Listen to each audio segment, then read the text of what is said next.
अरे एक मिनट रुको रुको रुको। ये तो कोई और ही प्रजाति है। ठीक है, काम करते हैं, मेरे साथ आओ, धीरे धीरे आओ। अगर उसे हमारी भनक लग गई तो वो सीधा पानी में डुबकी लगा देगा। ठीक है, धीरे धीरे आओ,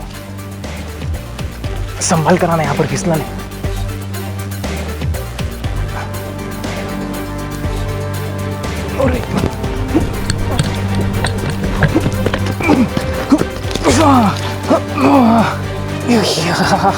क्या बात है, मैंने तो ओ ये मेरे हाथ से फिसल रहा है मेरा हाथ।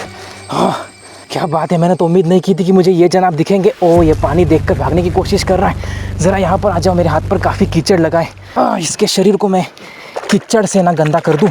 ये है एक रेड यर्ड स्लाइडर और मुझे इसे यहाँ पर देखकर हैरानी इसलिए हो रही है क्योंकि ये प्रजाति यहाँ की नहीं है। ये है एक दक्षिण अमेरिका और उत्तरी मेक्सिको में रहने वाली रेड यर्ड स्लाइडर कछुए की प्रजाति। कमाल की बात तो ये है कि ये मुझे मिली है इस नदी में जो भारत में है। कुछ जानवर के शौकीन जो लोग होते हैं वो इन कछुओं को आकर्षण के चलते लेकर आते हैं पालतू बनाने के लिए, और उसके बाद वो थक जाते हैं इनका मेंटेनेंस करके, जैसे कि इनके खाने पीने की ज़रूरतें हैं, इनका टैंक साफ़ करना हो या फिर ये बीमार हो जाते हैं, वो सारी चीज़ें।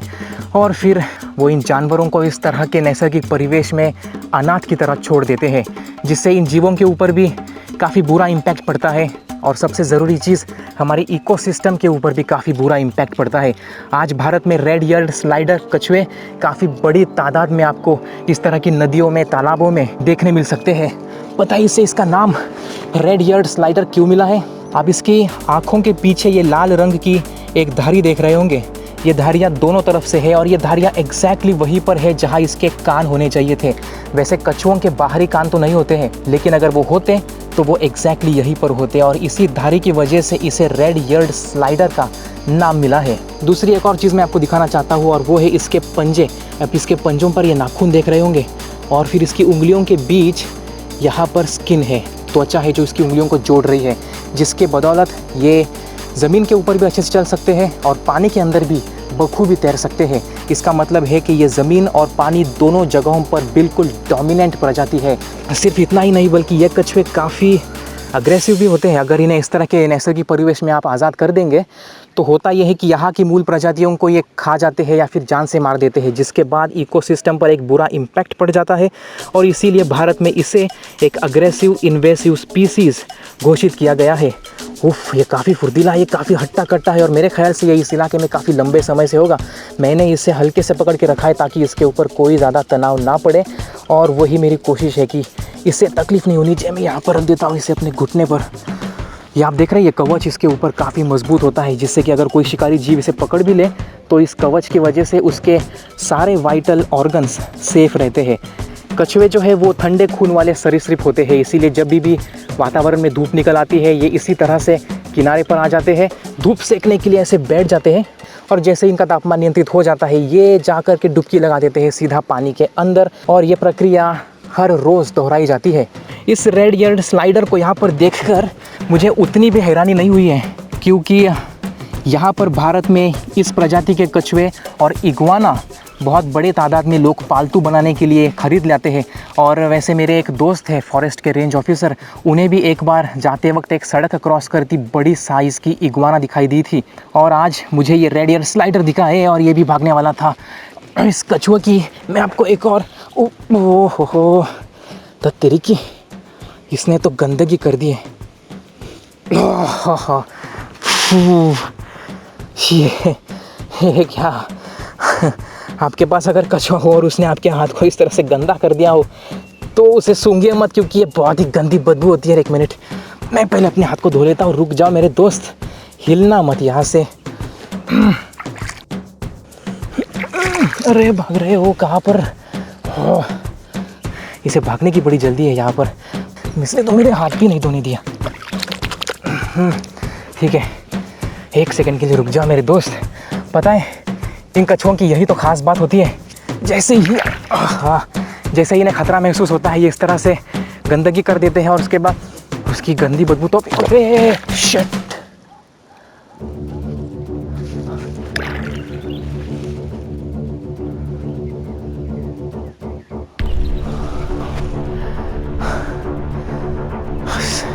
क्या मुसीबत है, बस ये नहीं होना चाहिए था।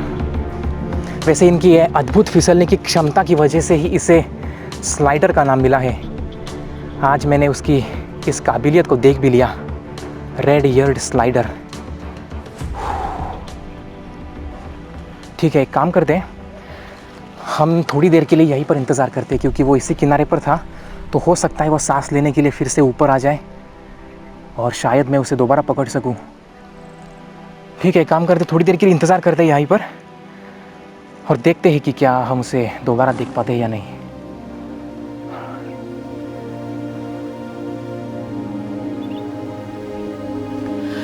क्योंकि रेड ईयर्ड स्लाइडर एक विदेशी प्रजाति है, इसीलिए उसे यहाँ नहीं होना चाहिए।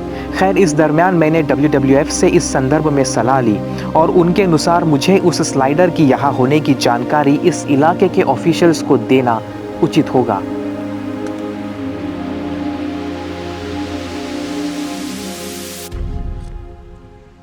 ठीक है, मुझे तो नहीं लगता कि अब वो कछुआ दोबारा ऊपर आएगा, क्योंकि वो जानता है कि मैं यहाँ पर उसका इंतज़ार कर रहा हूँ। यहाँ पर मुझे कुछ बुलबुले दिखाई दिए थे, लेकिन कुछ साफ़ तौर पर दिख नहीं रहा है। वैसे भी ये इलाका काफ़ी बड़ा है और कछुए लंबे समय तक पानी के अंदर सांस रोककर रह सकते हैं।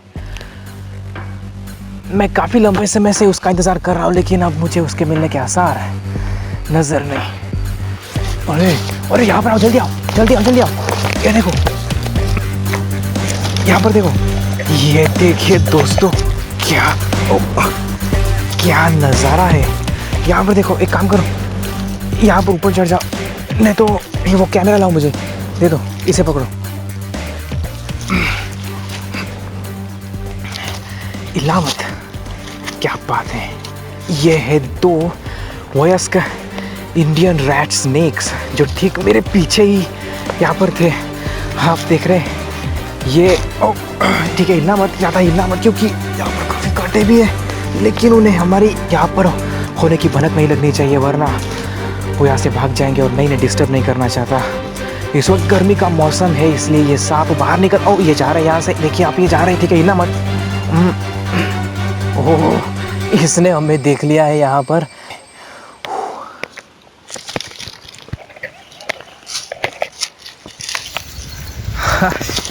क्या नायाब नज़ारा दिख गया यहाँ पर, मुझे तो उम्मीद भी नहीं थी। लेकिन आपने देखा कितनी फुर्ती के साथ वहाँ से एक सांप निकला, वो इस झाड़ी के झुरमुट में गया और दूसरा वाला ठीक यहाँ पर चला गया है। इससे ये बात साबित होती है कि ये दोनों सांप इसी इलाके में रह रहे हैं, इसलिए यहाँ के चप्पे चप्पे से ये वाकिफ़ है। दरअसल ये गर्मी का मौसम है और इस मौसम में अक्सर रैट स्नेक्स आपको ऐसी अवस्था में देखने मिलते हैं। ये उतना भी कॉमन नहीं होता है, लेकिन हमारी किस्मत अच्छी थी, हम सही समय पर सही जगह पर थे, इसलिए हमें वो सांप दिखाई दिए। मैंने सोचा नहीं था कि नदी किनारे के अन्वेषण का ये सफ़र मेरे लिए इतने सरप्राइजेस लाएगा। पहले मुझे एक रेड ईयर्ड स्लाइडर मिला जो काफ़ी फुर्तीला था और मुझे चकमा देकर भागने में कामयाब हो गया, और उसके बाद दिखाई दिए 2 इंडियन रैट स्नेक्स, वो भी दुर्लभ अवस्था में। मुझे अब नहीं लगता कि इससे बेहतर नज़ारा यहाँ पर कुछ दिखने वाला है। यह सफ़र सच में सार्थक हुआ। अपना कीमती समय देकर यह एपिसोड देखने के लिए आपका बहुत बहुत शुक्रिया।